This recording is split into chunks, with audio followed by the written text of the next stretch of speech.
Donald, sebenarnya Amerika cuman mencari satu, nyari minyak. Karena Amerika memang adidaya, betul. Amerika memang kaya, betul. Tapi Amerika nggak punya minyak, maka dia mesti ngambil Venezuela. Tapi minyak Venezuela ini juga nggak aman, maka dia perlu minyak yang aset paling besar di dunia. Di mana itu? Iran.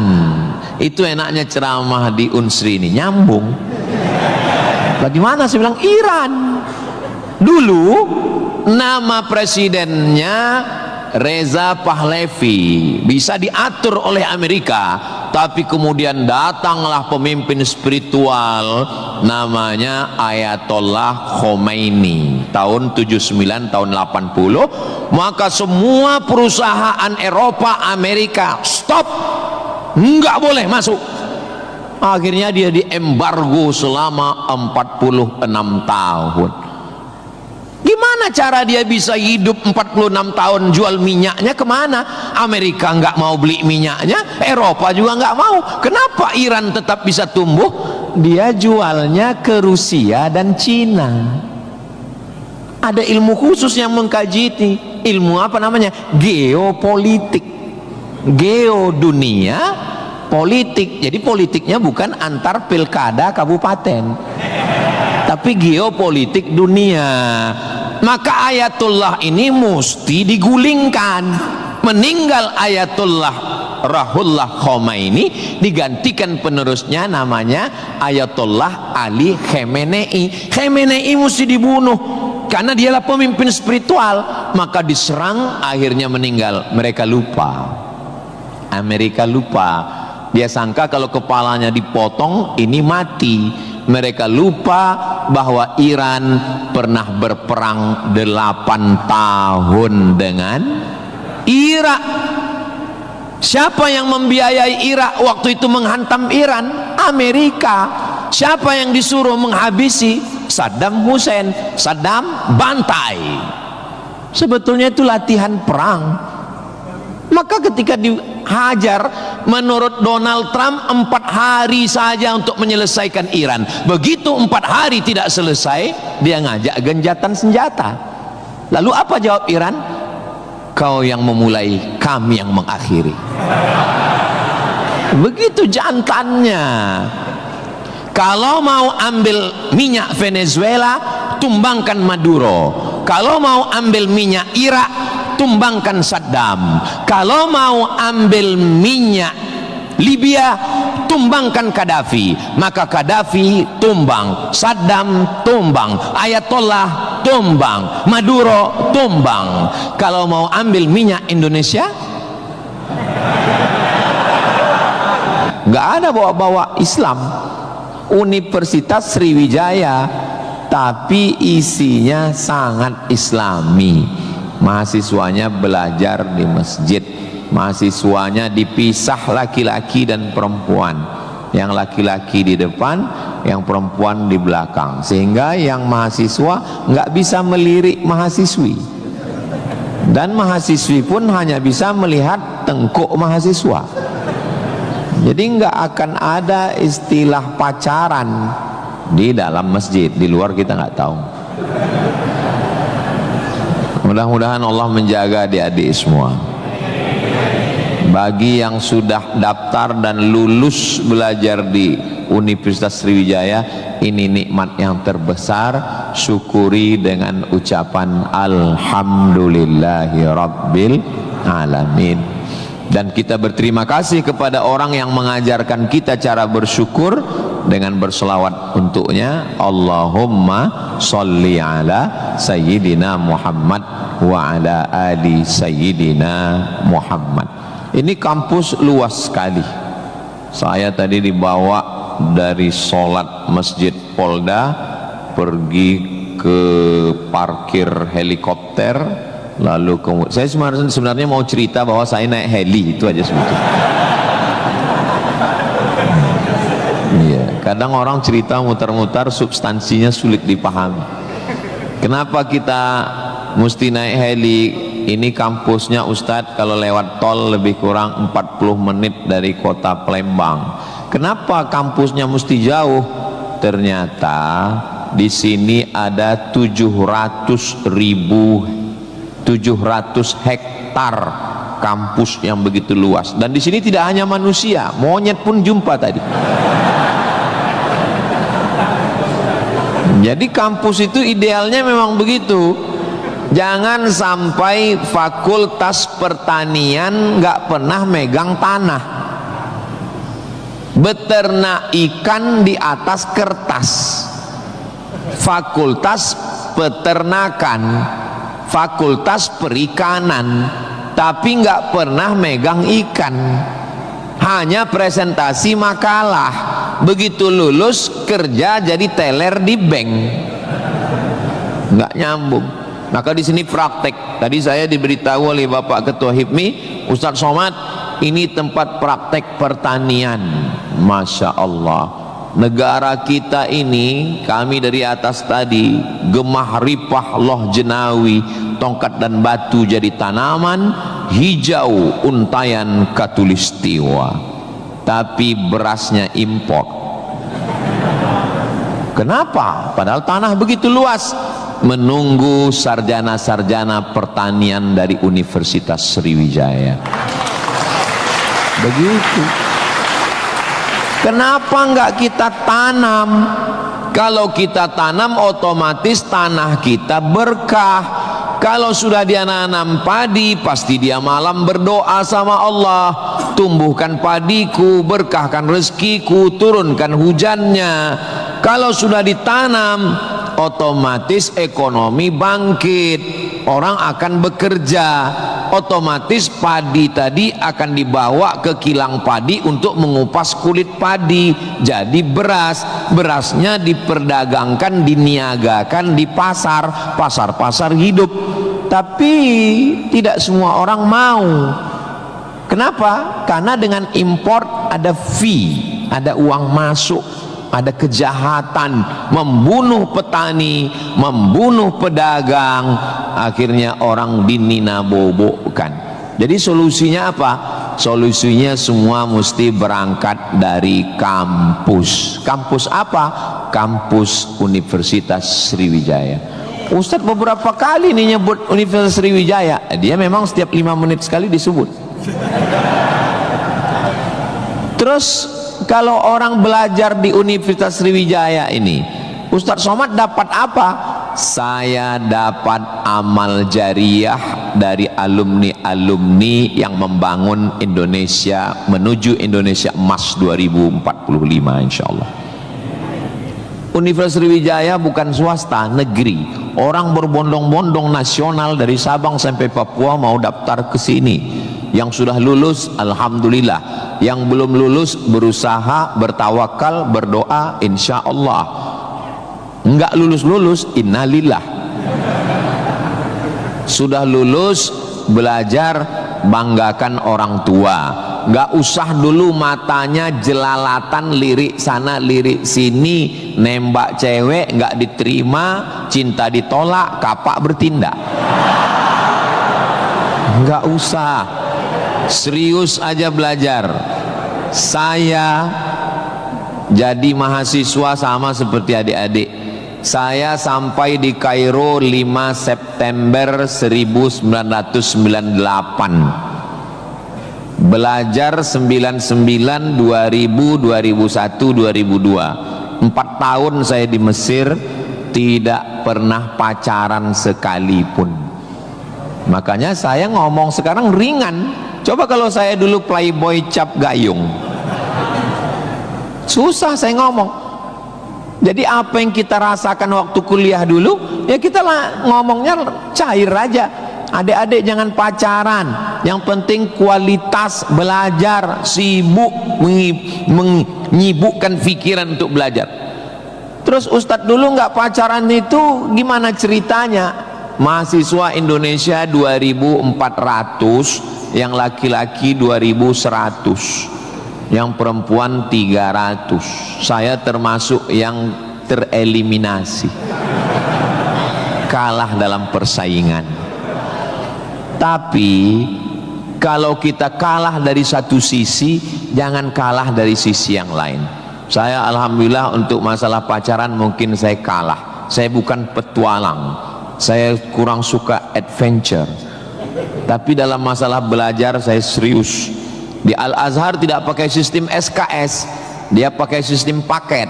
1 tahun ada 14 mata kuliah tambah 2 juz hafalan Quran, dan dibagi 2 termen, 7 termen awal, 7 termen 2. 14 mata kuliah, kalau nggak lulus 3 ulang setahun.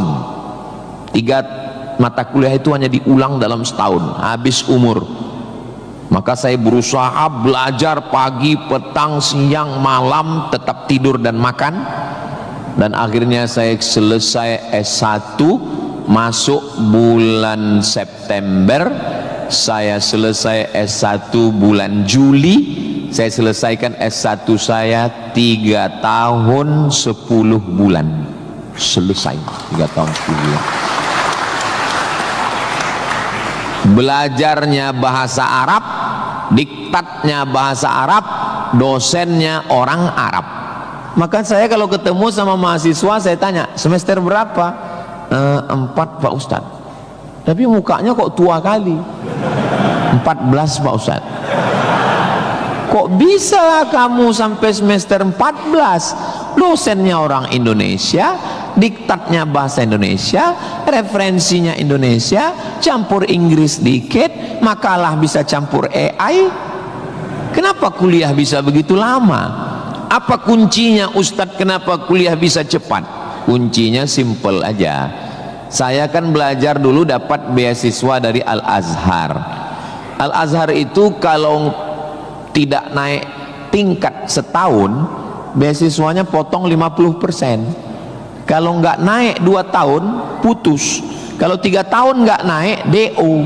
Kalau sudah DO, tidak dikasih tiket pulang. Siap-siap membuat rakit dari Sungai Nil ke Sungai Siak.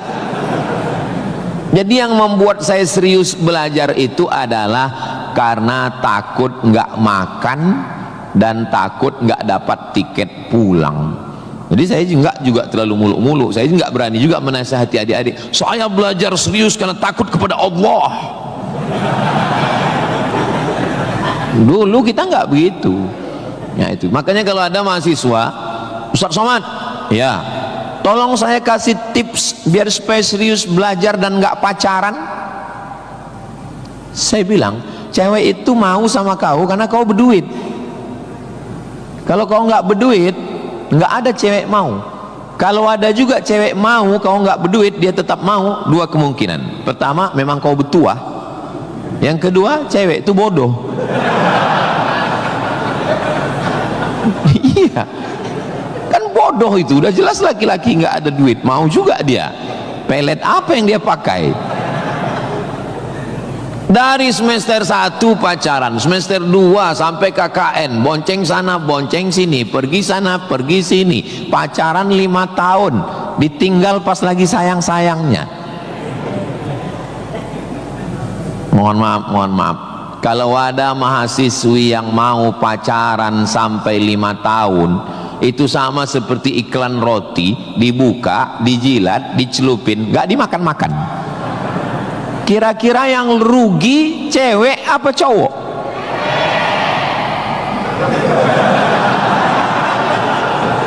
Kalau sudah tahu rugi masih mau pacaran, berarti itu IQ-nya di bawah rata-rata itu. Itu pasti nggak lulus di Unsri itu. Di Universitas Sriwijaya ini orangnya cerdas secara intelektual dan cerdas secara spiritual dan cerdas secara emosional. Cinta, benci, marah, sayang, kecewa, bahagia, itu semuanya adalah emosional. Bahwa kamu jatuh cinta, kalau ada mahasiswa jatuh cinta sama mahasiswi, bersyukurlah, berarti kau nggak homo. Tapi ketika cintamu itu mengalahkan prestasi studi, ingat, orang tuamu bersusah-susah di kampung, kepala jadi kaki, kaki jadi kepala, dia bertani sawah di kampung. Pagi waktu dia mau pergi ke sawah masih bisa dibedakan mana bapakmu, mana sapi. Begitu pulang sore sama bentuknya. Tiba-tiba kamu di kampus menjadi foto model, menjadi, nggak usahlah diteruskan, menyakitkan hati. Kenapa ceramah Ustaz Somad ini kok menyinggung saya terus ya? Kunci mendengar ceramah Ustaz Somad itu satu, jangan tersinggung. Ada beberapa orang tersinggung, pulang meninggal.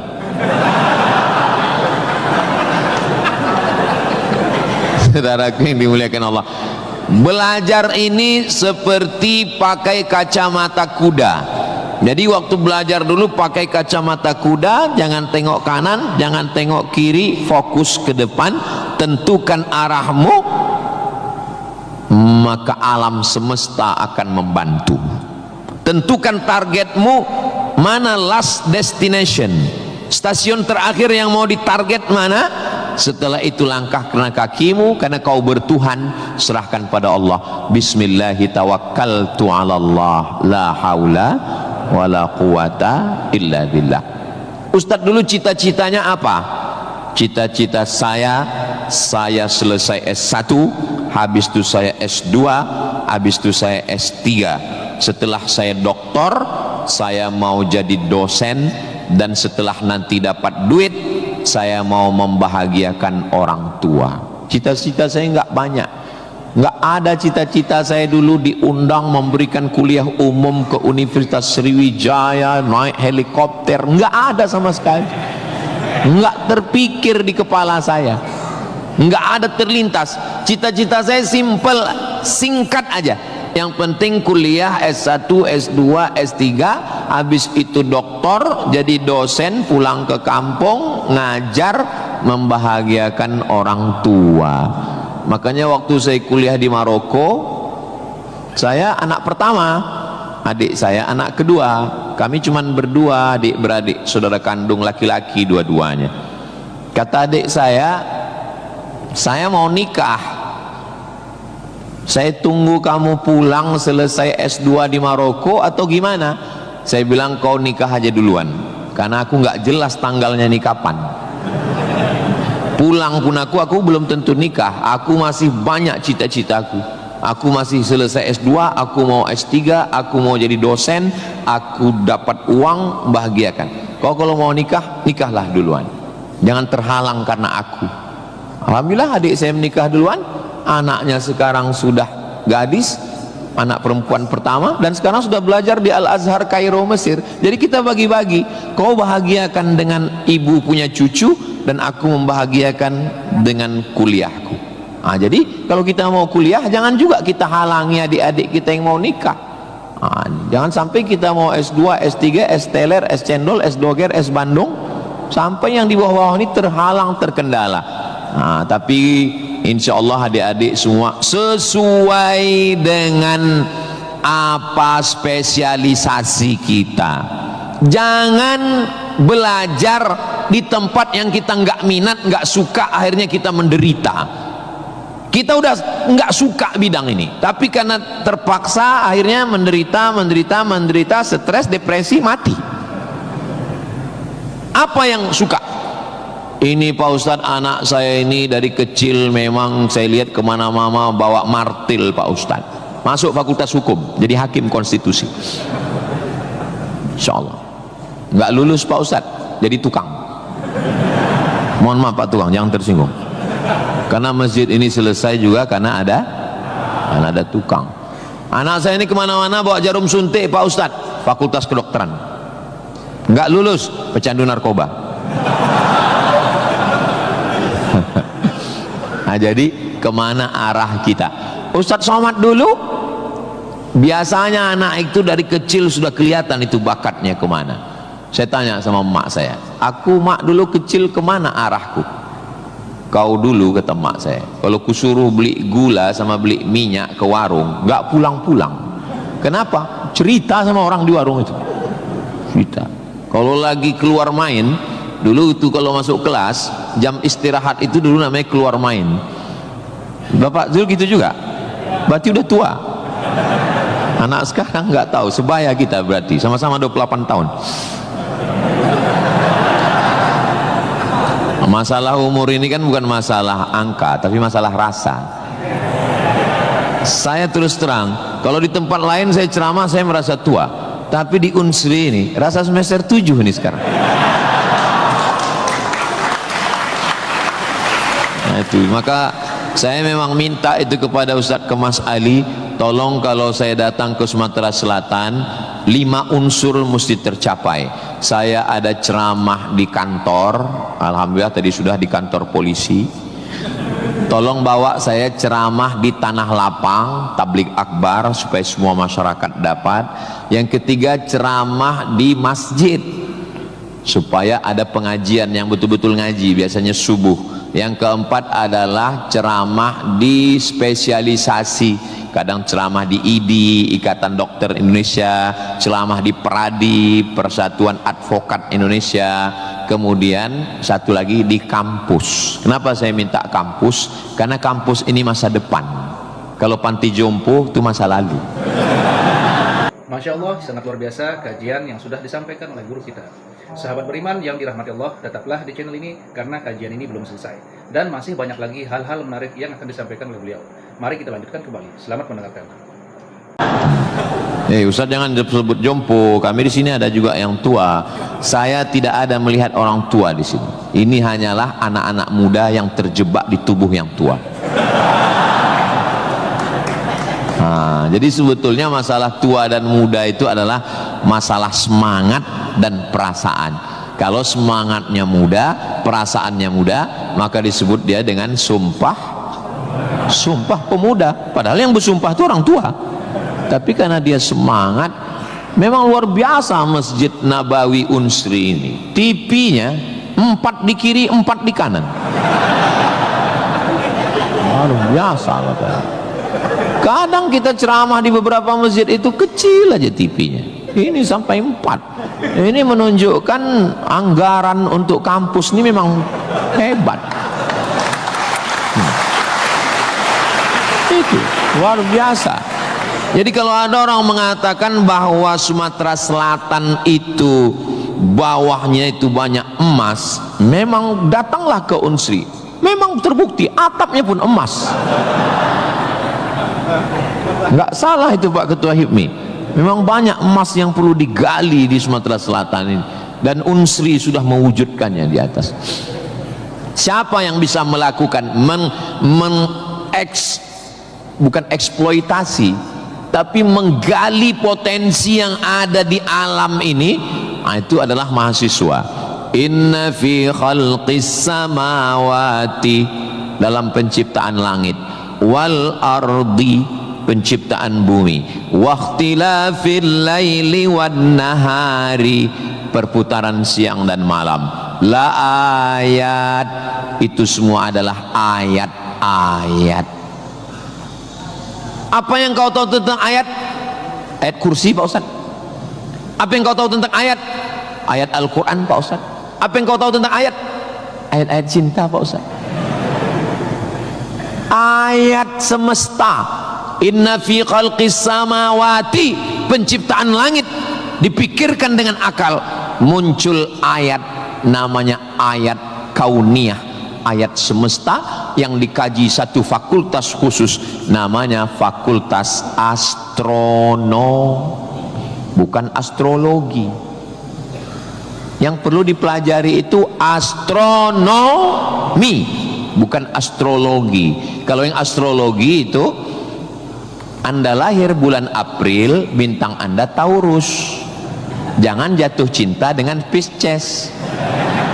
Karena kalau ikan jatuh cinta dengan kambing, nanti tinggalnya di mana? Buang-buang waktu aja itu, nggak usah dikaji. Tapi ketika berpikir tentang astronomi, tentang ilmu langit, maka umat Islam sudah lama mengkaji itu yang disebut dengan ilmu falak. Ilmu falak itu yang dipakai oleh Badan Lembaga Hisab dan Ru'yah. Hisab artinya perhitungan, menghitung bagaimana tingginya matahari, bulan di atas ufuk. Kenapa terjadi persimpangan antara NU dengan Muhammadiyah tentang penetapan 1 Ramadan dan 1 Syawal? Itu berawal dari titik astronomi. Karena menurut Muhammadiyah, kalau sudah nampak 1 hilal, walaupun dia tingginya 0,5 derajat atau 1 derajat, maka itu sudah dianggap sebagai hilal. Tapi menurut NU, Perti, Persis, Al-Wasliyah, Nahdlatul Ulama, maka mereka mensyaratkan sesuai syarat Mabim, Malaysia, Brunei, Indonesia, Singapura, mensyaratkan mesti 3 derajat. 3 derajat baru dianggap sebagai hilal. Kalau 1 belum dianggap sebagai hilal.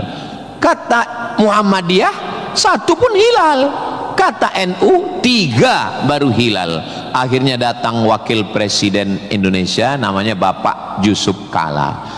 Pak JK duduk dengan NU dan Muhammadiyah. Kata Pak JK, gimana kalau NU turunkan 1, Muhammadiyah naikkan 1? Karena beliau kan pengusaha, bisnismen.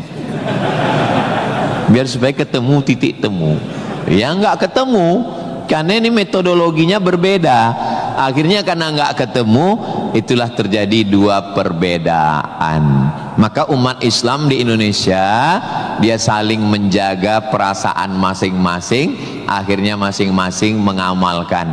Yang 1 dengan 1 derajatnya, dengan 0,2-nya, yang 1. Dan nanti akan terulang lagi pada tanggal 20. Pada tanggal 19 hari Kamis 19 Maret itu nanti satu Indonesia akan mengeluarkan teropong untuk melihat astronomi, apakah nampak anak bulan atau tidak.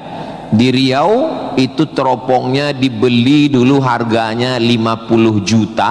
Sejak dibeli sampai sekarang nggak pernah nampak hilal. Ustaz kok tahu? Teman saya kebetulan salah satu yang bekerja di situ. Dia pernah posting gambar di melihat teropong. Saya tanya, apa yang nampak? Dibilangnya gaji 13 katanya.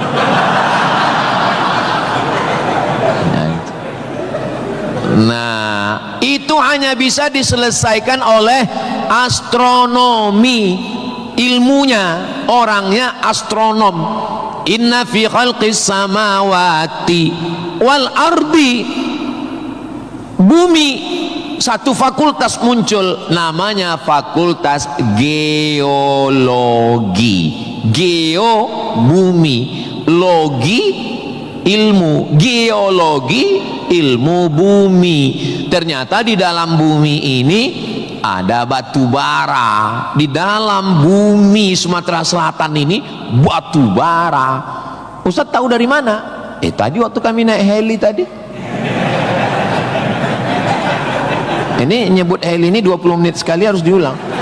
Waktu kami tadi naik, itu di Sungai Musi di bawah banyak sekali kapal-kapal membawa batu bara. Batu bara itu di dalam tanah. Tapi kalau di Sumatera Utara di atas tanah. Abdul Somad batu bara. Di dalamnya ada nikel, di dalamnya ada minyak, di dalamnya ada emas, di dalamnya ada fosfat, di dalam ada gas. Banyak sekali. Sebetulnya yang dicari Donald Bebek itu apa? Sampai jam 12 malam masuk ke kamar tidur Maduro, presiden Venezuela, yang lagi sedang tidur di samping istrinya dicomot oleh Donald. Sebenarnya Amerika cuman mencari satu, nyari minyak. Karena Amerika memang adidaya, betul. Amerika memang kaya, betul. Tapi Amerika nggak punya minyak, maka dia mesti ngambil Venezuela. Venezuela. Tapi minyak Venezuela ini juga nggak aman. maka dia perlu minyak yang aset paling besar di dunia. Di mana itu? Iran. Itu enaknya ceramah di Unsri ini, nyambung. Bagaimana saya bilang Iran? Dulu nama presidennya Reza Pahlavi, bisa diatur oleh Amerika, tapi kemudian datanglah pemimpin spiritual namanya Ayatollah Khomeini tahun 79 tahun 80, maka semua perusahaan Eropa, Amerika stop, nggak boleh masuk. Akhirnya dia diembargo selama 46 tahun. Gimana cara dia bisa hidup 46 tahun? Jual minyaknya kemana? Amerika nggak mau beli minyaknya, Eropa juga nggak mau. Kenapa Iran tetap bisa tumbuh? Dia jualnya ke Rusia dan Cina. Ada ilmu khusus yang mengkaji ini. Ilmu apa namanya? Geopolitik. Geo dunia, politik. Jadi politiknya bukan antar pilkada kabupaten, tapi geopolitik dunia. Maka Ayatullah ini mesti digulingkan. Meninggal Ayatullah Ruhollah Khomeini, digantikan penerusnya namanya Ayatollah Ali Khamenei. Khamenei mesti dibunuh karena dialah pemimpin spiritual. Maka diserang, akhirnya meninggal. Mereka lupa, Amerika lupa. Dia sangka kalau kepalanya dipotong ini mati. Mereka lupa bahwa Iran pernah berperang 8 tahun dengan Irak. Siapa yang membiayai Irak waktu itu menghantam Iran? Amerika. Siapa yang disuruh menghabisi? Saddam Hussein. Saddam bantai. Sebetulnya itu latihan perang. Maka ketika dihajar, menurut Donald Trump 4 hari saja untuk menyelesaikan Iran. Begitu 4 hari tidak selesai, dia ngajak genjatan senjata. Lalu apa jawab Iran? Kau yang memulai, kami yang mengakhiri. Begitu jantannya. Kalau mau ambil minyak Venezuela, tumbangkan Maduro. Kalau mau ambil minyak Irak, tumbangkan Saddam. Kalau mau ambil minyak Libya, tumbangkan Gaddafi. Maka Gaddafi tumbang, Saddam tumbang, Ayatollah tumbang, Maduro tumbang. Kalau mau ambil minyak Indonesia,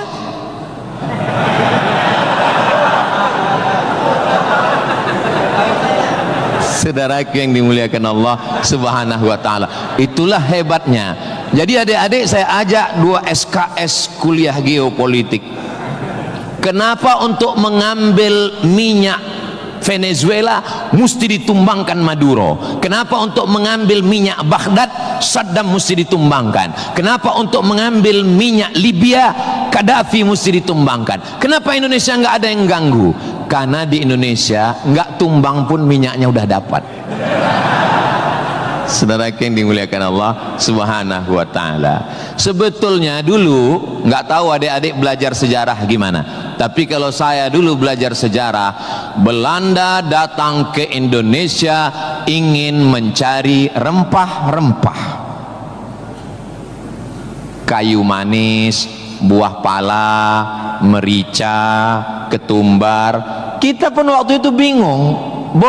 Nanya sama guru SD, ya, Belanda kesini naik kapal kayu jauh-jauh dari Amsterdam, 3 bulan naik kapal cuman mau cari rempah. Iya katanya. Sekarang baru kita tahu mereka bukan nyari rempah, nyari minyak. Ini udah di kapling-kaplingnya. Papua emas, Sulawesi nikel. Ada satu pulau namanya Pulau Emas, Swarna Dwipa. Swarna Dwipa artinya pulau emas, nama lain dari Sumatera. Dulu ketika Portugis, ada satu negara namanya Portugal, orangnya namanya Portugis. Portugis dengan Portugal itu sama, cuman beda, nama negaranya Portugal, orangnya Portugis. Portugal itu bukan persatuan orang tua gatal. Mereka inilah yang datang untuk mengambil cengkeh ke Tidore dan Ternate, Sumatera, Kalimantan, Sulawesi. Antara Sulawesi dan Papua ada kerajaan kecil Tidore dan Ternate.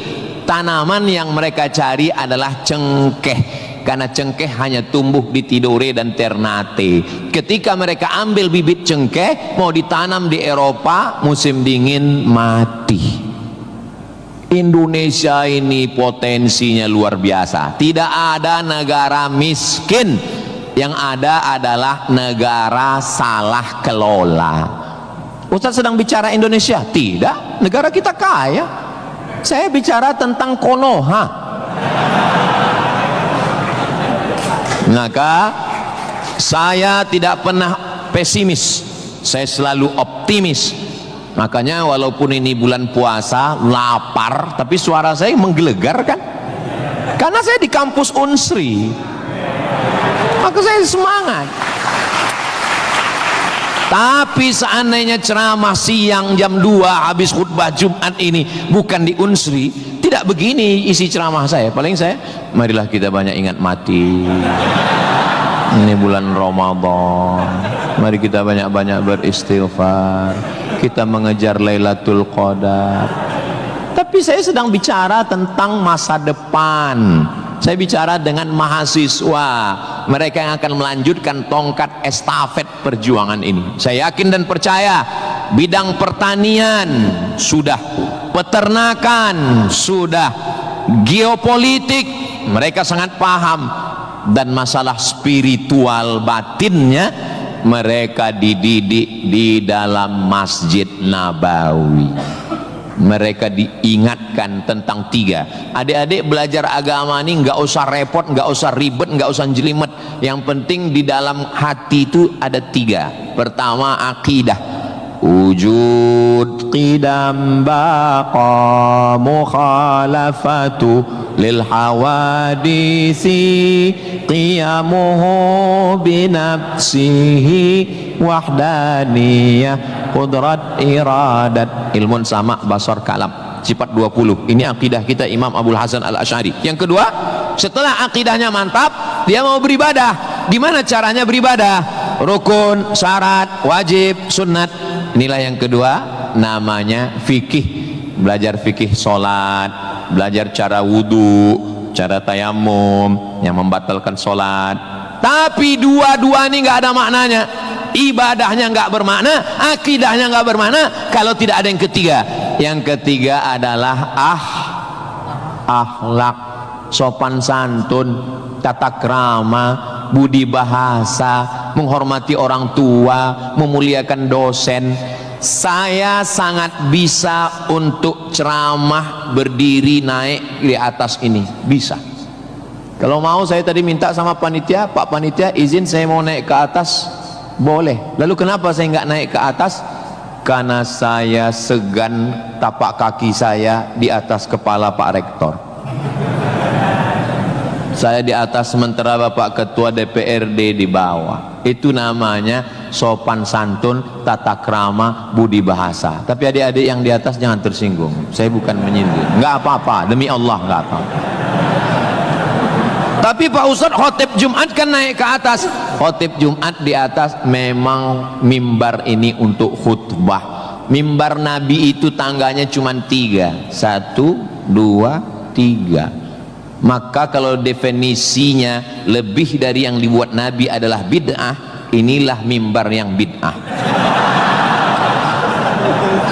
1, 2, 3, 4, 5, 6, 7, 8. Mimbar Nabi cuma 3. Sekarang orang belajar agama bukan mau menggali potensi agama, tapi hanya cukup dengan 5 jari. Jika tidak ada zaman Nabi, bid'ah. Apa ini? Orang mondok 7 tahun, belajar lagi di Al-Azhar, belajar lagi di Darul Mustafa Yaman, belajar lagi di Al-Ahqaf, terbang Syekh Syafiq dari Qudratullah, terbang ke Yaman belajar agama, bahasa Arab, nahu, sharab, balaghah, mantik, bayat, ma'ani. Ada orang ngaji cuman 5. kalau tidak dibuat Nabi bid'ah. Hari pertama ngaji online, hari kedua mulai membid'ahkan orang lain. Ini pemiskinan ilmu.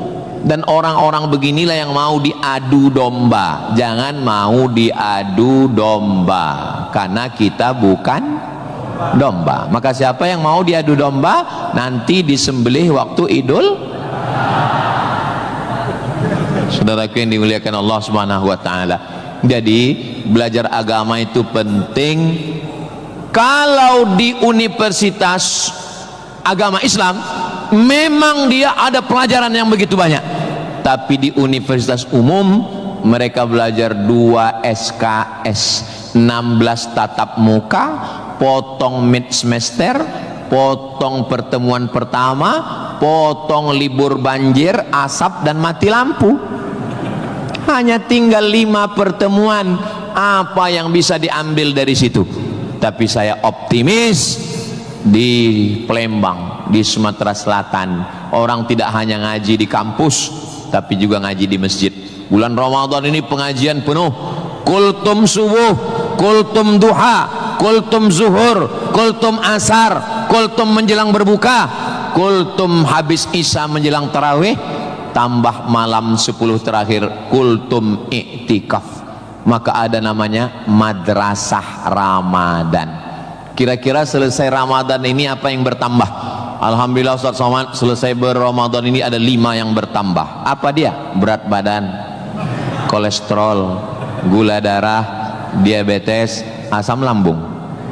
Mudah-mudahan selesai Ramadan ini kita sehat walafiat semuanya insyaallah.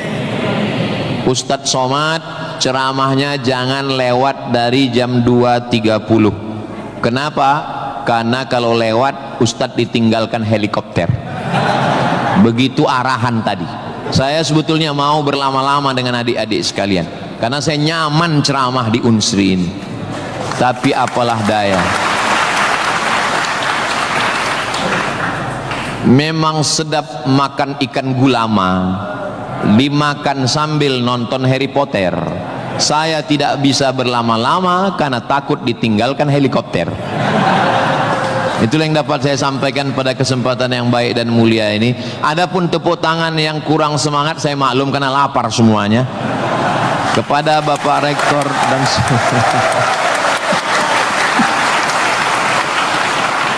maukah Bapak Ibu memaafkan kesilapan dan kehilapan saya? Di akhir majelis saya tutup dengan satu pantun penutup. Menangkap puyuh di Bukit Selasih. Thank you dan terima kasih. Assalamualaikum warahmatullahi wabarakatuh. Tadi dipesankan Ustaz langsung baca doa, Allahumma ja'al hadhil jami'ata jami'atan mubarakatan fiha. Ya Allah, jadikanlah Universitas Sriwijaya universitas yang penuh dengan keberkahan. Allahumma jazi asatidatina, berikanlah balasan terbaik kepada Bapak Rektor, Wakil Rektor, Dekan, Wakil Dekan, Ketua Jurusan, dosen-dosen kami ya Allah. Sahih ajsadahum, sehatkan badannya, qawi imanahum, kuatkan imannya, wajzi hasanatihim, berikan balasan terbaik untuk guru-guru kami ya Allah. Allahumma hafaz abna'ana wa banatina, adik-adik mahasiswa-mahasiswi kami, jaga hati badan mereka dari fitnah akhir zaman ini ya Allah. Allahumma ja'al hadzal balada baladan amina, jadikanlah Sumatera Selatan Indonesia baldatun thayyibatun wa rabbun ghafur. Allahumma dafa'an al-ghala wal waba wal fahsya wal riba waz zina, selamatkan dari malapetaka, bencana riba, zina, narkoba, perbuatan keji dan mungkar. Allahumma ansur ikhwanana al-mujahidin al-mustad'afina fi Palestin, tolong saudara kami yang sedang teraniaya di Palestina ya Allah. Rabbana taqabbal minna, terimalah salat kami, puasa kami, qiyamul lail kami, tahajud kami, zikir kami, khataman Quran kami, wa tammim taqsirana, sempurnakan segala kekurangan kami, waqtim bis salihati a'malana, tutup umur kami dengan husnul khatimah, kama jama'tana fi hadzal majlisil mubarak, sebagaimana engkau kumpulkan kami di majelis ilmu di tempat terbaik, di waktu yang baik, dengan ibadah yang baik, kumpulkan kami nanti di surga bersama Nabi Muhammad sallallahu alaihi wasallam. Rabbana atina fid dunya hasanah wa fil akhirati hasanah wa qina adzabannar. Wa sallallahu ala sayyidina Muhammad wa ala alihi wa sahbihi wa sallam walhamdulillahi rabbil alamin. Taqabbalallahu minkum minna wa minkum taqabbal ya karim. Adik-adik jangan berdiri dulu, duduk. Saya dengan Pak Rektor dengan Civitas Akademika duduk di depan, lalu diambil fotonya dari sini. Soto bukan sembarang soto, soto dimakan di tengah laut, foto bukan sembarang foto, habis foto cepat diupload. Assalamualaikum warahmatullahi wabarakatuh. Alhamdulillahirrabbilalamin. Demikianlah kajian penuh ilmu, hikmah, dan manfaat yang sudah kita dengarkan bersama dari guru kita. Semoga kajian yang beliau sampaikan kepada kita semua menjadi ilmu yang bermanfaat dalam kehidupan kita sehari-hari. Amin ya rabbal alamin. Buat sahabat semua yang sudah setia menyimak kajian ini sampai selesai, doa dan harapan saya semoga sahabat semua selalu diberikan kesehatan, dimudahkan segala urusannya, dan dilancarkan rezekinya. Demikian yang dapat saya bagikan, kurang lebihnya mohon maaf. Sampai bertemu lagi di kajian berikutnya. Wabillahi taufiq wal hidayah, wa ridha wal inayah. Wassalamualaikum warahmatullahi wabarakatuh. Setelah kita mendengarkan bersama kajian yang sangat luar biasa dari guru kita, sekarang mari kita lanjutkan aktivitas kita masing-masing. Semoga tausiah atau kajian yang beliau sampaikan kepada kita semua menjadi ilmu yang bermanfaat dalam kehidupan kita sehari-hari. Dan semoga kita semua bisa istiqomah dalam mengamalkannya. Amin ya rabbal alamin. Buat sahabat semua saya ucapkan selamat beraktivitas dan sukses selalu. Sampai bertemu lagi di video berikutnya. Wassalamualaikum warahmatullahi wabarakatuh. Bismillahirrahmanirrahim. Assalamualaikum warahmatullahi wabarakatuh. Alhamdulillahirrabbilalamin. Wassalatu wassalamu ala asyrafil anbiya'i wal mursalin Sayyidina Muhammadin wa ala alihi wa sahbihi ajma'in, amma ba'du. Sahabat beriman yang dimuliakan Allah, Alhamdulillah kita bertemu lagi di channel ini. Pada kesempatan yang berbahagia ini, mari sejenak kita luangkan waktu kita untuk bersama-sama menyimak kajian yang sangat luar biasa yang akan disampaikan oleh guru kita. Tentunya banyak sekali ilmu, hikmah, dan manfaat yang bisa kita jadikan pelajaran dalam kehidupan kita sehari-hari. Penasaran siapa beliau? Mari kita simak bersama. Selamat mendengarkan. Sebetulnya yang dicari Donald Bebek itu apa? Sampai jam 12 malam masuk ke kamar tidur Maduro, Presiden Venezuela, yang lagi sedang tidur di samping istrinya dicomot oleh Donald. Sebenarnya Amerika cuman mencari satu, nyari minyak. Karena Amerika memang adidaya, betul. Amerika memang kaya, betul. Tapi Amerika nggak punya minyak, maka dia mesti ngambil Venezuela. Tapi minyak Venezuela ini juga nggak aman, maka dia perlu minyak yang aset paling besar di dunia. Di mana itu? Iran. Itu enaknya ceramah di Unsri ini, nyambung. Bagaimana saya bilang Iran?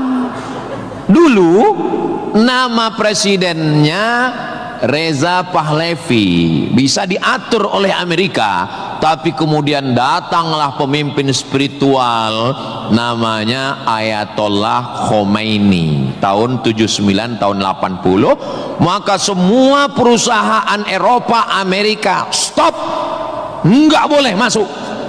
Akhirnya dia diembargo selama 46 tahun.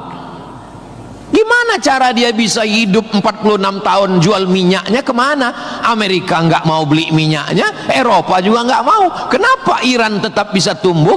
Dia jualnya ke Rusia dan Cina. Ada ilmu khusus yang mengkaji ini. Ilmu apa namanya? Geopolitik. Geo dunia, politik. Jadi politiknya bukan antar pilkada kabupaten, tapi geopolitik dunia. Maka Ayatullah ini mesti digulingkan. Meninggal Ayatullah Ruhollah Khomeini, digantikan penerusnya namanya Ayatollah Ali Khamenei. Khamenei mesti dibunuh karena dialah pemimpin spiritual. Maka diserang, akhirnya meninggal. Mereka lupa, Amerika lupa.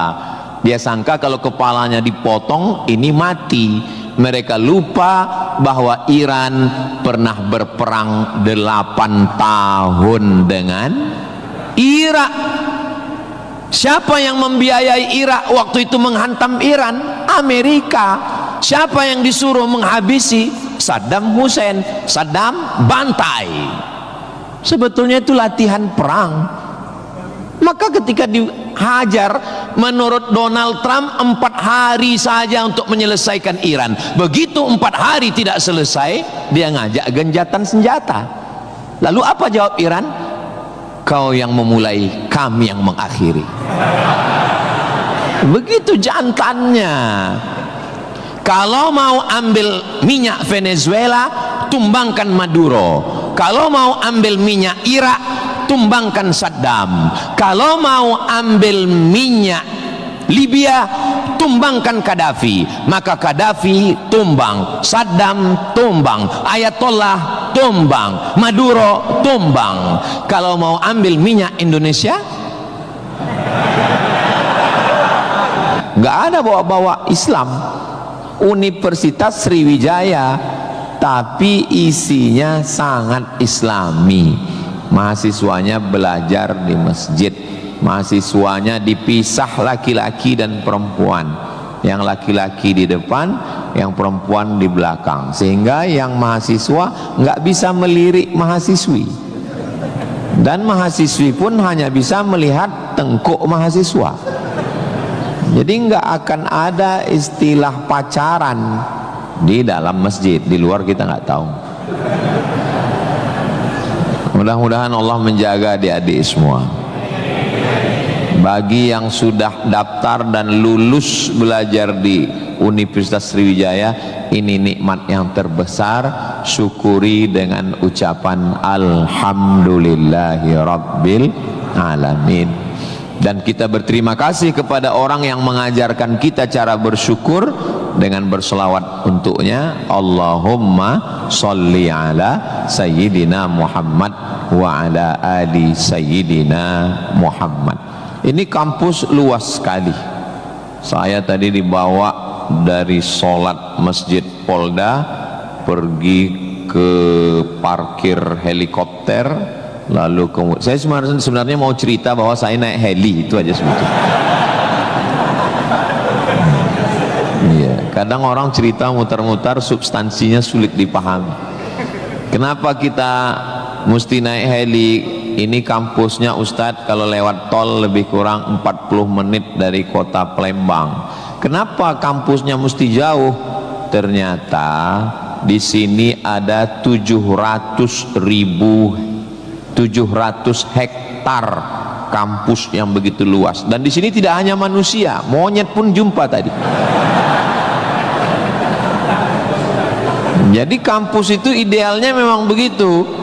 Jangan sampai fakultas pertanian nggak pernah megang tanah, beternak ikan di atas kertas.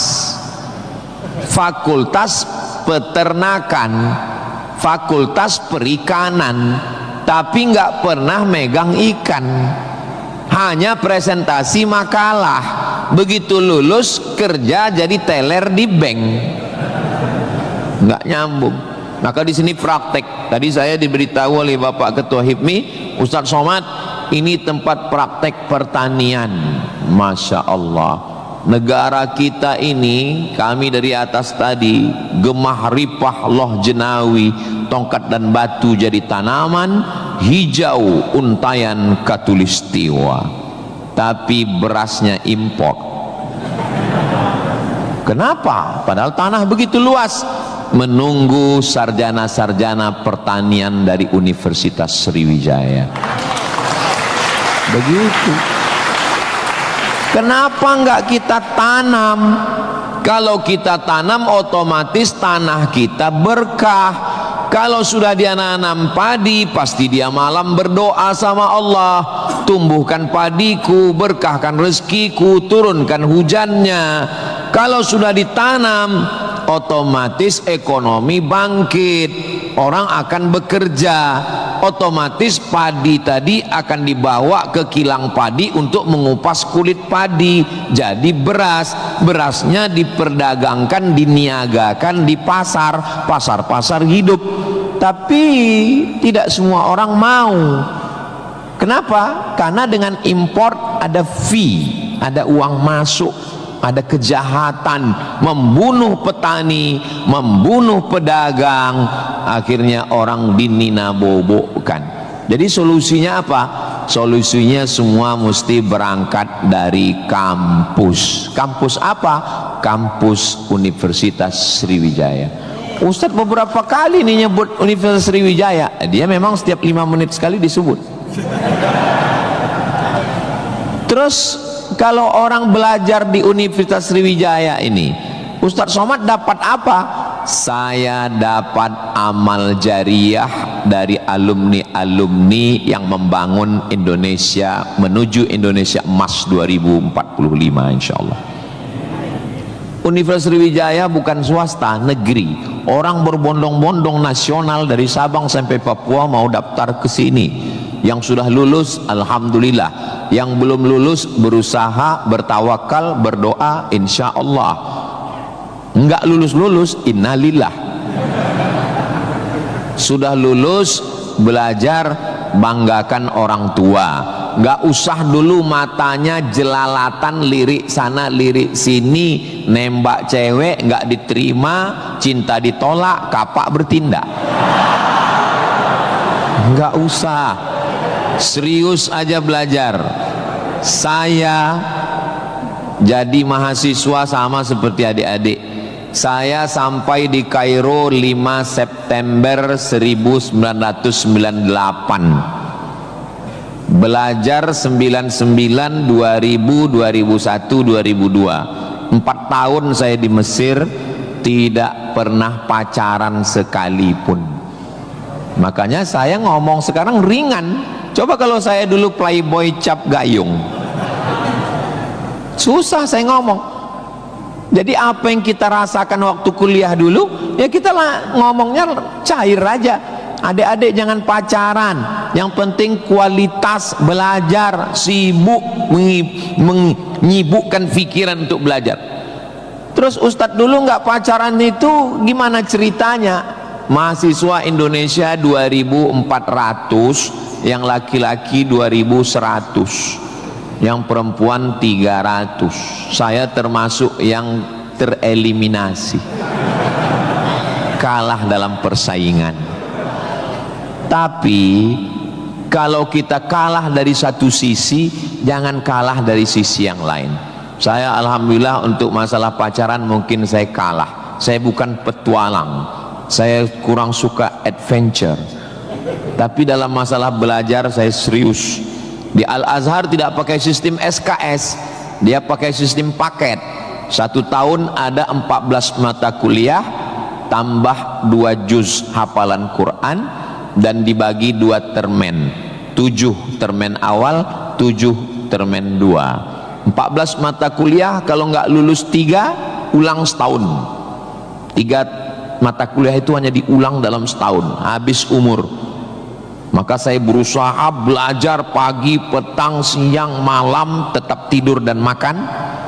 Dan akhirnya saya selesai S1, masuk bulan September.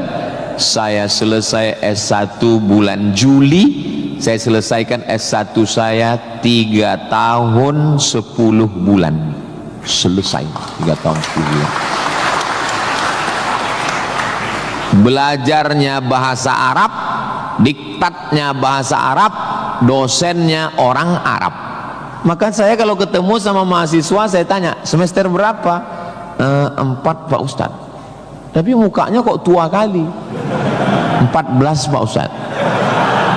Kok bisa kamu sampai semester 14? Dosennya orang Indonesia, diktatnya bahasa Indonesia, referensinya Indonesia, campur Inggris dikit, makalah bisa campur AI. Kenapa kuliah bisa begitu lama? Apa kuncinya Ustadz, kenapa kuliah bisa cepat? Kuncinya simple aja. Saya kan belajar dulu dapat beasiswa dari Al-Azhar. Al-Azhar itu kalau tidak naik tingkat setahun, beasiswanya potong 50%. Kalau nggak naik 2 tahun, putus. Kalau 3 tahun nggak naik, DO. Kalau sudah DO, tidak dikasih tiket pulang. Siap-siap membuat rakit dari Sungai Nil ke Sungai Siak.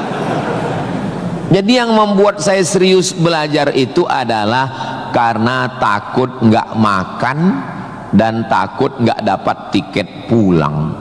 Jadi saya juga terlalu muluk-muluk. Saya nggak berani juga menasihati adik-adik. Saya belajar serius karena takut kepada Allah. Dulu kita nggak begitu. Ya itu. Makanya kalau ada mahasiswa, Ustaz Somad, ya, tolong saya kasih tips biar supaya serius belajar dan nggak pacaran. Saya bilang, cewek itu mau sama kau karena kau berduit.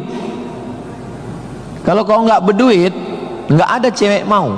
Kalau ada juga cewek mau, kau nggak berduit, dia tetap mau. Dua kemungkinan. Pertama, memang kau bertuah. Yang kedua, cewek itu bodoh. Iya, kan bodoh itu. Udah jelas laki-laki nggak ada duit, mau juga dia. Pelet apa yang dia pakai? Dari semester 1 pacaran, semester 2 sampai KKN, bonceng sana bonceng sini, pergi sana pergi sini, pacaran 5 tahun, ditinggal pas lagi sayang-sayangnya. Mohon maaf, kalau ada mahasiswi yang mau pacaran sampai 5 tahun, itu sama seperti iklan roti, dibuka, dijilat, dicelupin, gak dimakan-makan. Kira-kira yang rugi cewek apa cowok?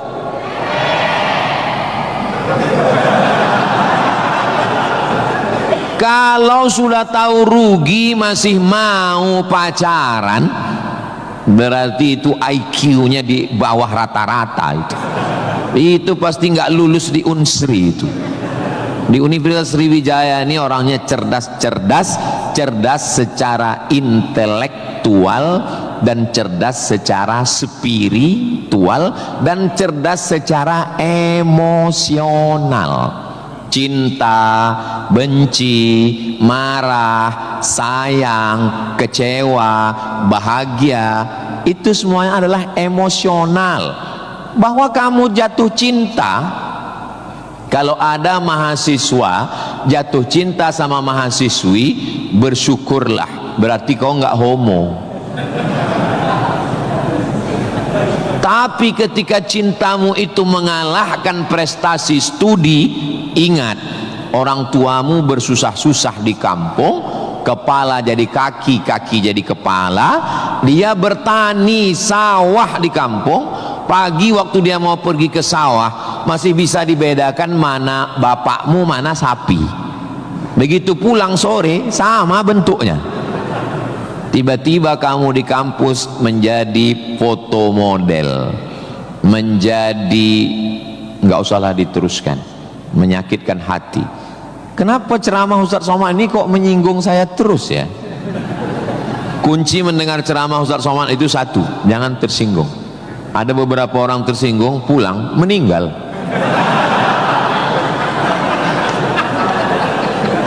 Saudaraku yang dimuliakan Allah, belajar ini seperti pakai kacamata kuda.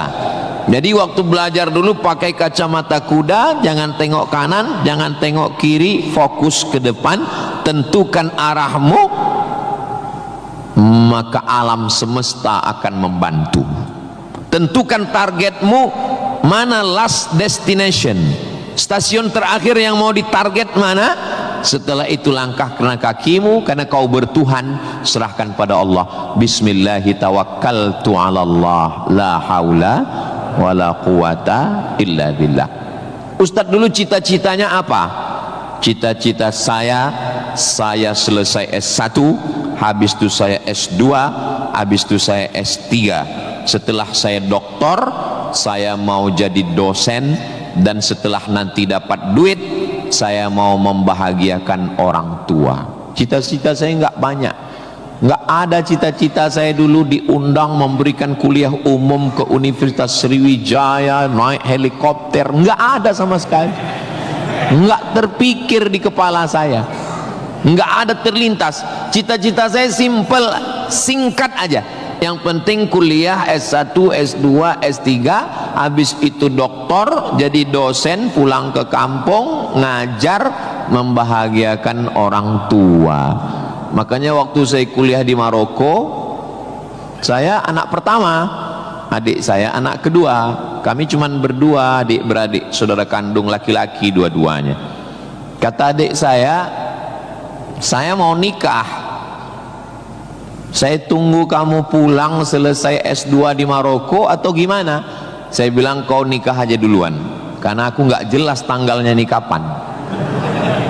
Pulang pun aku belum tentu nikah. Aku masih banyak cita-citaku. Aku masih selesai S2, aku mau S3, aku mau jadi dosen, aku dapat uang, bahagiakan. Kau kalau mau nikah, nikahlah duluan, jangan terhalang karena aku.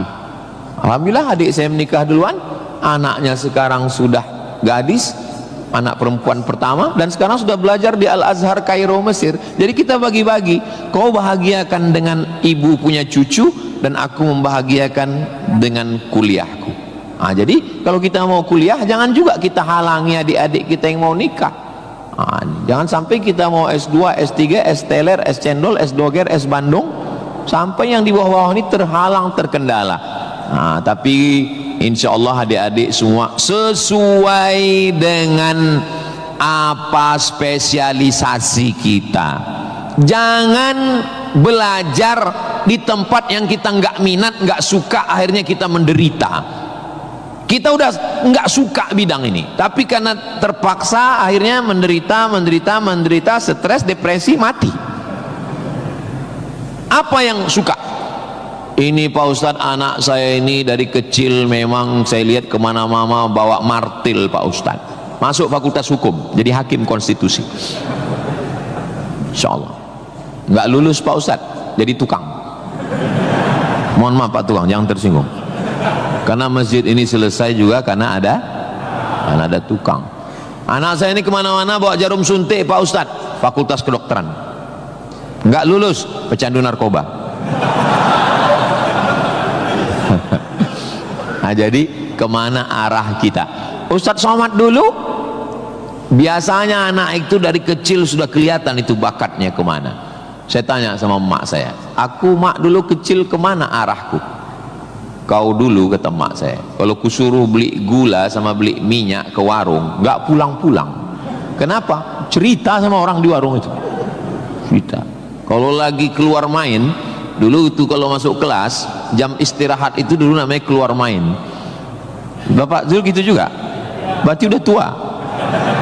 Anak sekarang nggak tahu, sebaya kita berarti, sama-sama 28 tahun.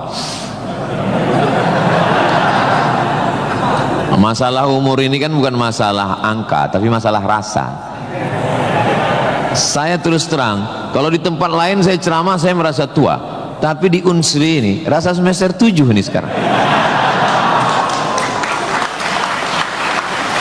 Nah, itu maka saya memang minta itu kepada Ustadz Kemas Ali, tolong kalau saya datang ke Sumatera Selatan 5 unsur mesti tercapai. Saya ada ceramah di kantor, alhamdulillah tadi sudah di kantor polisi.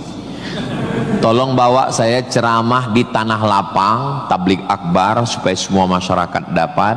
Yang ketiga ceramah di masjid supaya ada pengajian yang betul-betul ngaji, biasanya subuh. Yang keempat adalah ceramah di spesialisasi, kadang ceramah di IDI, Ikatan Dokter Indonesia, ceramah di PERADI, Persatuan Advokat Indonesia, kemudian satu lagi di kampus. Kenapa saya minta kampus? Karena kampus ini masa depan. Kalau panti jompo itu masa lalu. Masya Allah, sangat luar biasa kajian yang sudah disampaikan oleh guru kita. Sahabat beriman yang dirahmati Allah, tetaplah di channel ini karena kajian ini belum selesai. Dan masih banyak lagi hal-hal menarik yang akan disampaikan oleh beliau. Mari kita lanjutkan kembali. Selamat mendengarkan. Ustaz jangan sebut jompo. Kami di sini ada juga yang tua. Saya tidak ada melihat orang tua di sini. Ini hanyalah anak-anak muda yang terjebak di tubuh yang tua. Nah, jadi sebetulnya masalah tua dan muda itu adalah masalah semangat dan perasaan. Kalau semangatnya muda, perasaannya muda, maka disebut dia dengan sumpah pemuda. Padahal yang bersumpah itu orang tua. Tapi karena dia semangat, memang luar biasa Masjid Nabawi Unsri ini. TV-nya 4 di kiri, 4 di kanan. Luar biasa loh. Kadang kita ceramah di beberapa masjid itu kecil aja TV-nya. Ini sampai 4. Ini menunjukkan anggaran untuk kampus ini memang hebat. Itu luar biasa.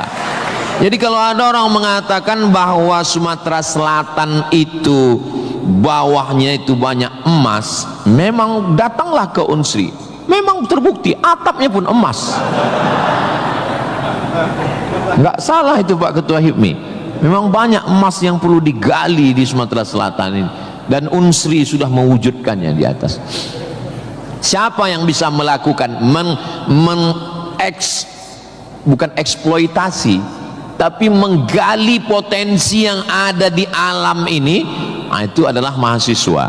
Inna fi khalqis samawati, dalam penciptaan langit, wal ardi, penciptaan bumi, wakhtilafil laili wan nahari, perputaran siang dan malam, la ayat, itu semua adalah ayat-ayat. Apa yang kau tahu tentang ayat? Ayat kursi Pak Ustaz. Apa yang kau tahu tentang ayat? Ayat Al-Quran Pak Ustaz. Apa yang kau tahu tentang ayat? Ayat-ayat cinta Pak Ustaz. Ayat semesta. Inna fi khalqis samawati, penciptaan langit, dipikirkan dengan akal, muncul ayat, namanya ayat kauniyah, ayat semesta, yang dikaji satu fakultas khusus, namanya fakultas bukan astrologi. Yang perlu dipelajari itu astronomi, bukan astrologi. Kalau yang astrologi itu, Anda lahir bulan April, bintang Anda Taurus, jangan jatuh cinta dengan Pisces. Karena kalau ikan jatuh cinta dengan kambing, nanti tinggalnya di mana? Buang-buang waktu aja itu, nggak usah dikaji. Tapi ketika berpikir tentang astronomi, tentang ilmu langit, maka umat Islam sudah lama mengkaji itu yang disebut dengan ilmu falak. Ilmu falak itu yang dipakai oleh Badan Lembaga Hisab dan Ru'yah. Hisab artinya perhitungan, menghitung bagaimana tingginya matahari, bulan di atas ufuk. Kenapa terjadi persimpangan antara NU dengan Muhammadiyah tentang penetapan 1 Ramadan dan 1 Syawal? Itu berawal dari titik astronomi. Karena menurut Muhammadiyah, kalau sudah nampak 1 hilal, walaupun dia tingginya 0,5 derajat atau 1 derajat, maka itu sudah dianggap sebagai hilal. Tapi menurut NU, Perti, Persis, Al-Wasliyah, Nahdlatul Ulama, maka mereka mensyaratkan sesuai syarat Mabim, Malaysia, Brunei, Indonesia, Singapura, mensyaratkan mesti 3 derajat. 3 derajat baru dianggap sebagai hilal. Kalau 1 belum dianggap sebagai hilal. Kata Muhammadiyah 1 pun hilal, kata NU 3 baru hilal. Akhirnya datang wakil presiden Indonesia, namanya Bapak Yusuf Kala. Pak JK duduk dengan NU dan Muhammadiyah. Kata Pak JK, gimana kalau NU turunkan 1, Muhammadiyah naikkan 1?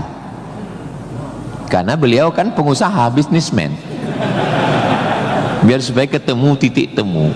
Ya nggak ketemu, karena ini metodologinya berbeda. Akhirnya karena nggak ketemu, itulah terjadi 2 perbedaan. Maka umat Islam di Indonesia, dia saling menjaga perasaan masing-masing. Akhirnya masing-masing mengamalkan. Yang 1 dengan 1 derajatnya, dengan 0,2-nya, yang 1. Dan nanti akan terulang lagi pada tanggal 20. Pada tanggal 19 hari Kamis 19 Maret itu nanti satu Indonesia akan mengeluarkan teropong untuk melihat astronomi, apakah nampak anak bulan atau tidak. Di Riau itu teropongnya dibeli dulu harganya 50 juta. Sejak dibeli sampai sekarang nggak pernah nampak hilal. Ustaz kok tahu? Teman saya kebetulan salah satu yang bekerja di situ. Dia pernah posting gambar di teropong. Saya tanya, apa yang nampak? Dia bilangnya gaji 13 katanya.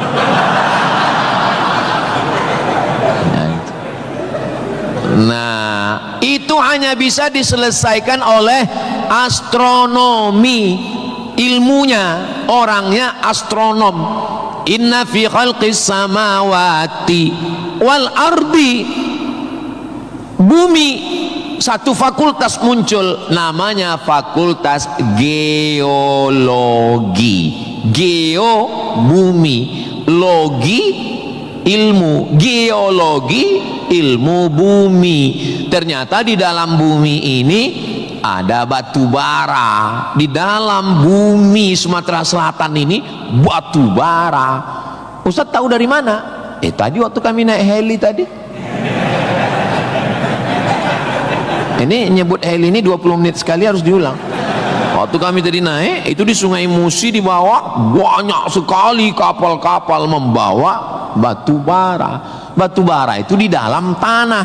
Tapi kalau di Sumatera Utara di atas tanah. Abdul Somad batu bara. Di dalamnya ada nikel, di dalamnya ada minyak, di dalamnya ada emas, di dalamnya ada fosfat, di dalam ada gas. Banyak sekali. Sebetulnya yang dicari Donald Bebek itu apa? Sampai jam 12 malam masuk ke kamar tidur Maduro, presiden Venezuela, yang lagi sedang tidur di samping istrinya dicomot oleh Donald. Sebenarnya Amerika cuman mencari satu, nyari minyak. Karena Amerika memang adidaya, betul. Amerika memang kaya, betul. Tapi Amerika nggak punya minyak, maka dia mesti ngambil Venezuela. Venezuela. Tapi minyak Venezuela ini juga nggak aman, maka dia perlu minyak yang aset paling besar di dunia. Di mana itu? Iran. Itu enaknya ceramah di Unsri ini, nyambung. Bagaimana saya bilang Iran? Dulu nama presidennya Reza Pahlavi, bisa diatur oleh Amerika, tapi kemudian datanglah pemimpin spiritual namanya Ayatollah Khomeini tahun 79 tahun 80, maka semua perusahaan Eropa, Amerika stop, nggak boleh masuk. Akhirnya dia diembargo selama 46 tahun. Gimana cara dia bisa hidup 46 tahun? Jual minyaknya kemana? Amerika nggak mau beli minyaknya, Eropa juga nggak mau. Kenapa Iran tetap bisa tumbuh? Dia jualnya ke Rusia dan Cina. Ada ilmu khusus yang mengkaji ini. Ilmu apa namanya? Geopolitik. Geo dunia, politik. Jadi politiknya bukan antar pilkada kabupaten, tapi geopolitik dunia. Maka Ayatullah ini mesti digulingkan. Meninggal Ayatullah Ruhollah Khomeini, digantikan penerusnya namanya Ayatollah Ali Khamenei. Khamenei mesti dibunuh karena dialah pemimpin spiritual. Maka diserang, akhirnya meninggal. Mereka lupa, Amerika lupa. Dia sangka kalau kepalanya dipotong ini mati. Mereka lupa bahwa Iran pernah berperang 8 tahun dengan Irak. Siapa yang membiayai Irak waktu itu menghantam Iran? Amerika. Siapa yang disuruh menghabisi? Saddam Hussein. Saddam bantai. Sebetulnya itu latihan perang. Maka ketika dihajar, menurut Donald Trump 4 hari saja untuk menyelesaikan Iran. Begitu 4 hari tidak selesai, dia ngajak genjatan senjata. Lalu apa jawab Iran? Kau yang memulai, kami yang mengakhiri. Begitu jantannya. Kalau mau ambil minyak Venezuela, tumbangkan Maduro. Kalau mau ambil minyak Irak, tumbangkan Saddam. Kalau mau ambil minyak Libya, tumbangkan Gaddafi. Maka Gaddafi tumbang, Saddam tumbang, Ayatollah tumbang, Maduro tumbang. Kalau mau ambil minyak Indonesia,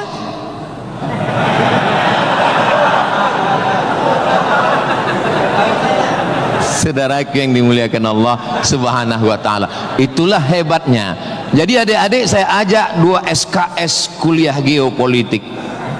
Kenapa untuk mengambil minyak Venezuela mesti ditumbangkan Maduro? Kenapa untuk mengambil minyak Baghdad Saddam mesti ditumbangkan? Kenapa untuk mengambil minyak Libya Gaddafi mesti ditumbangkan? Kenapa Indonesia nggak ada yang ganggu?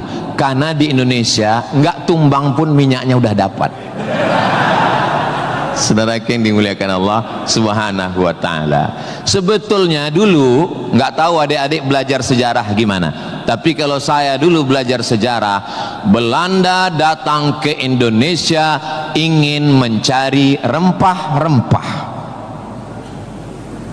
Kayu manis, buah pala, merica, ketumbar.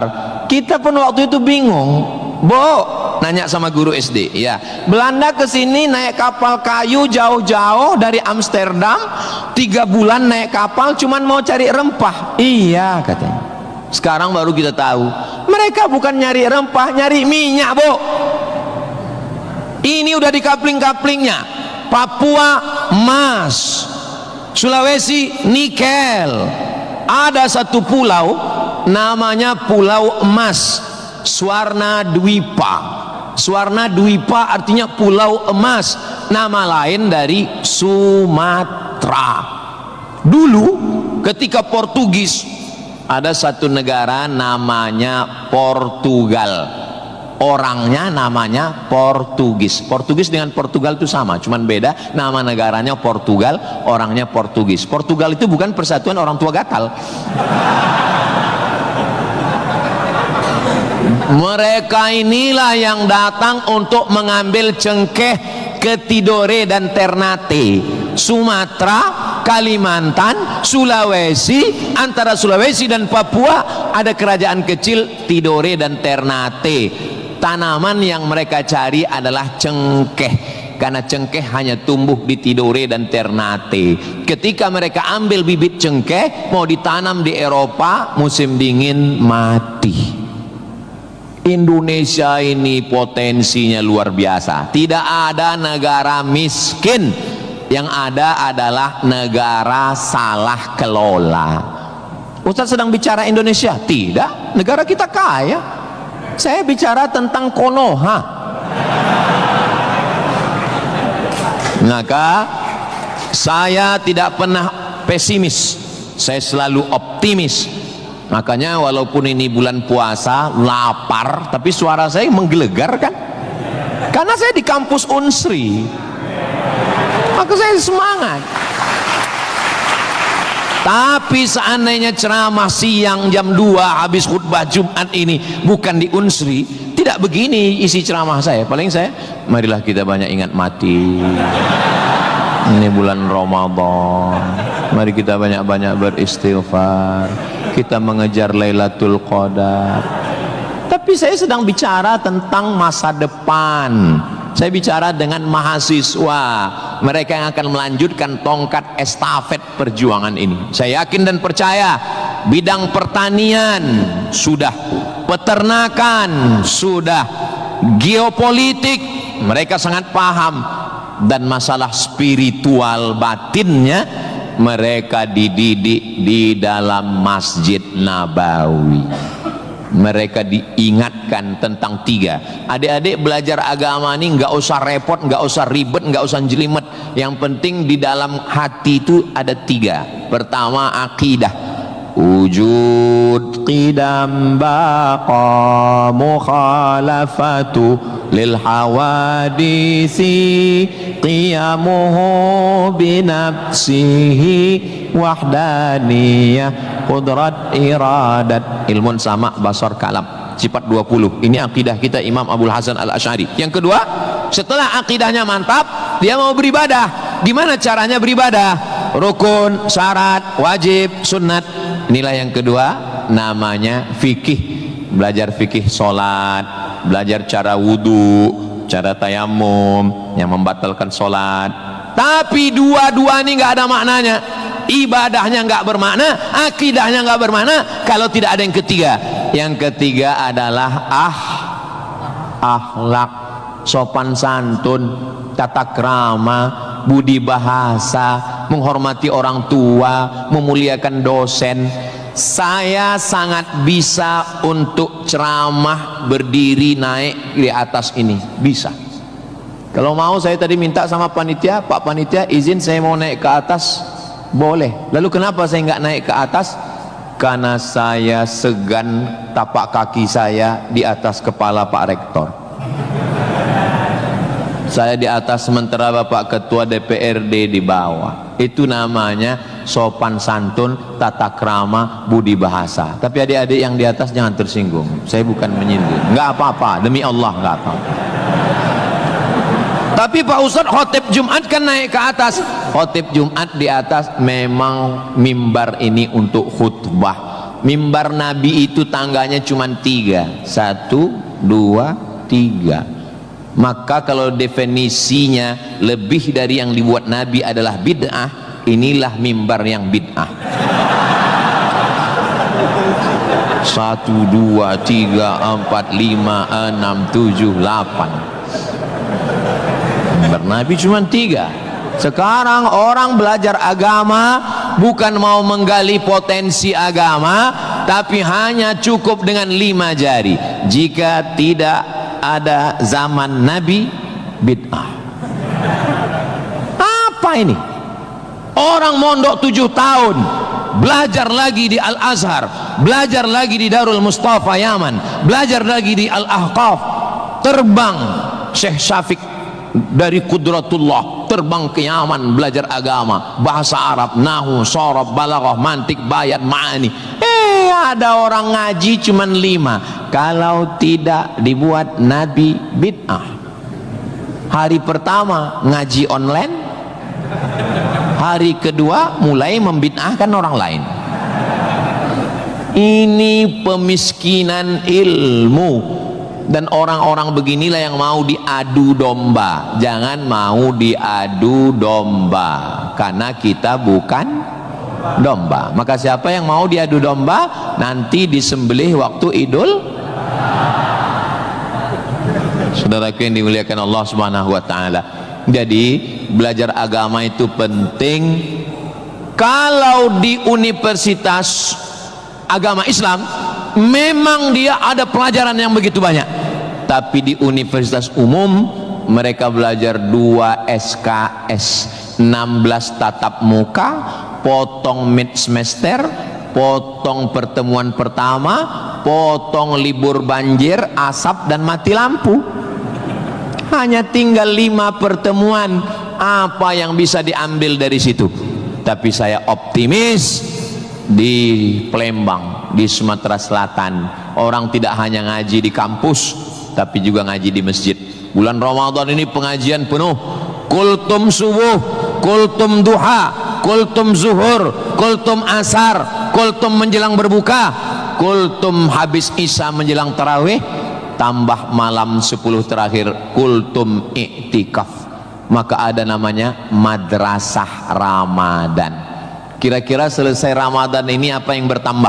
Alhamdulillah Ustaz Somad, selesai berRamadan ini ada 5 yang bertambah. Apa dia? Berat badan, kolesterol, gula darah, diabetes, asam lambung. Mudah-mudahan selesai Ramadan ini kita sehat walafiat semuanya insyaallah. Ustaz Somad ceramahnya jangan lewat dari jam 2.30. Kenapa? Karena kalau lewat Ustadz ditinggalkan helikopter. Begitu arahan tadi. Saya sebetulnya mau berlama-lama dengan adik-adik sekalian, karena saya nyaman ceramah di Unsri ini. Tapi apalah daya, memang sedap makan ikan gulama, dimakan sambil nonton Harry Potter. Saya tidak bisa berlama-lama karena takut ditinggalkan helikopter. Itulah yang dapat saya sampaikan pada kesempatan yang baik dan mulia ini. Adapun tepuk tangan yang kurang semangat saya maklum karena lapar semuanya. Kepada Bapak Rektor dan